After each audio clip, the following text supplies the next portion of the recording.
పట్టణ అభివృద్ధినే ప్రధాన లక్ష్యంగా కూటమి ప్రభుత్వం పనిచేస్తోందని, ప్రతి పేదవాడికి మౌలిక వసతులతో కూడిన సదుపాయాలు కల్పించడమే నిజమైన అభివృద్ధిని ఎమ్మెల్యే యనమల దివ్య తెలిపారు. కాకినాడ జిల్లా తుని సీతారామ కళ్యాణ మండపంలో నిర్వహించిన ప్రజా దర్బార్ కార్యక్రమంలో ప్రజల నుండి వచ్చిన వినతులను స్వీకరించి తక్షణమే వాటి పరిష్కారానికి చర్యలు తీసుకోవాలని అధికారులను ఆదేశించారు. సందర్భంగా మాట్లాడుతూ ఎన్నికల హామీల్లో భాగంగా డోర్ టు డోర్ కార్యక్రమంలో ప్రజలకు ఇచ్చిన హామీలను నెరవేర్చుతున్నందుకు ఎంతో సంతృప్తికరంగా ఉందని తెలిపారు. రానున్న రోజుల్లో మరింత అభివృద్ధి దిశగా నియోజకవర్గాన్ని తీర్చిదిద్దుతామని తెలిపారు.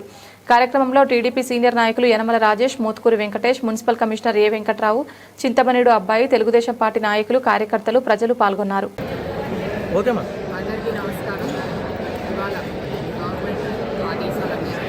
ప్రతి వారం కూడా ప్రజా దర్బార్ నిర్వహించుకుంటున్నాము. ఇవాళ తుని టౌన్లో వార్డ్ నెంబర్ 28, 29, 30కి మనం ఇవాళ ప్రజా దర్బార్ నిర్వహించుకుంటున్నాము. ఇక్కడ ముఖ్యంగా వచ్చే సమస్యలు శానిటేషన్ సమస్యలు, డ్రైన్స్ కొంచెం చూడమని చెప్పారు. అది ఆల్రెడీ కౌడా గ్రాంట్స్కి మేము ఒక 50 lakhs వరకు కూడా ఈ 3 వార్డులకు సంబంధించి కౌడా గ్రాంట్ ద్వారా 50 lakhs మంజూరు చేశాము. దానికి కౌడా గ్రాంట్స్ నుంచి శాంక్షన్ రావాల్సింది ఉంది, టెండర్స్ కూడా కాల్ చేయవలసింది ఉంది. త్వరలోనే ఈ ప్రాసెస్ కూడా త్వరలో చేపడతాము. అలాగే వార్డ్ నెంబర్ 30 వాళ్ళు కూడా వచ్చేసి మాకు రోడ్స్ పడ్డాయమ్మని చాలా సంతోషం అని చెప్పారు. ఇది నిజంగా మన తుని టౌన్కి ఒక మంచి శుభవార్త. ఇలాగ ప్రజలు హ్యాపీగా ఉండి ఇదంతా కూడా మనకు మంచి శుభశక్నం కూడా మనం భావించాలి. ఇవాళ కూటమి ప్రభుత్వం పేదల కోసం అలాగే ప్రజల కోసం ఇవాళ నిజంగా కట్టుబడి ఉండడానికి మన తుని టౌన్ రోడ్స్ ఒక నిదర్శనం. ఇవాళ గవర్నమెంట్ ఏర్పడిన దగ్గర నుంచి కూడా చాలా మంచి కార్యక్రమాలు కూడా చేసుకుంటున్నాము. అలాగే మన తుని టౌన్కి వచ్చేసి ఇప్పటి వరకు మనం 40 కోట్ల వరకు కూడా ఖర్చు పెట్టున్నాము. అటు పార్క్ రాజావారి పార్క్ డెవలప్మెంట్ కానివ్వండి, రోడ్స్ కానివ్వండి, డ్రైన్స్ కానివ్వండి, హాస్పిటల్ డెవలప్మెంట్ కానివ్వండి, అలాగే ఈ శానిటేషన్ ట్రాఫిక్ సమస్య, ఈ రెండు కూడా నా అట్మోస్ట్ ఇంపార్టెన్స్. ఈ శానిటేషన్ ట్రాఫిక్ సమస్య గురించి ఈ రెండు కూడా ప్రత్యేక యాక్షన్ ప్లాన్ అనేది రూపొందిస్తున్నాం. వచ్చిన 2 ఏళ్లకే మన తుని టౌన్ ప్రజలు ఇవాళ నిజంగా ప్రజా దర్బార్లో ప్రజలందరూ కూడా వచ్చి మీరు వచ్చిన తర్వాత మేమైతే డిఫరెన్స్ అనేది ఖచ్చితంగా చూస్తున్నామమ్మా. గత పరిపాలన కన్నా ఇప్పుడు చాలా బాగుంది.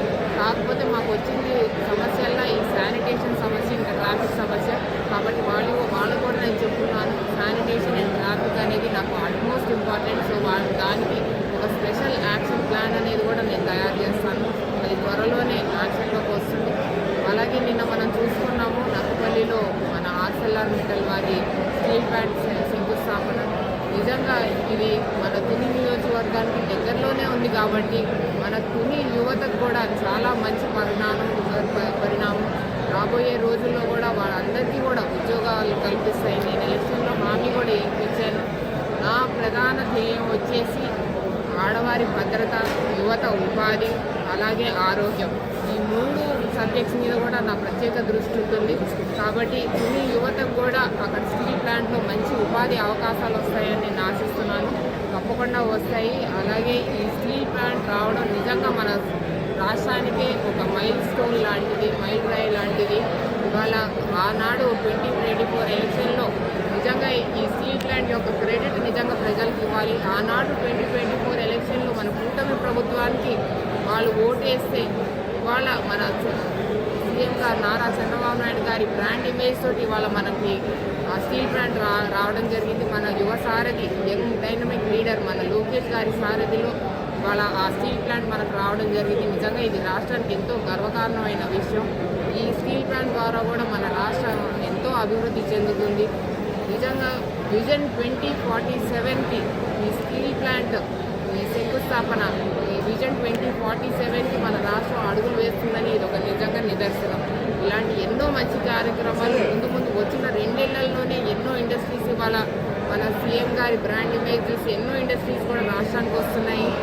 యువతకు కూడా ఎన్నో ఉపాధి అవకాశాలు, ఎలక్షన్లో ఏదైతే హామీ ఇచ్చున్నామో 20 లక్షల ఉద్యోగాలు కల్పన అని చెప్పేసి అందులో భాగంగా ఇవాళ స్టీల్ ప్లాంట్ ద్వారా ఇండైరెక్ట్గా డైరెక్ట్గా కూడా 1,00,000 ఉద్యోగాలు.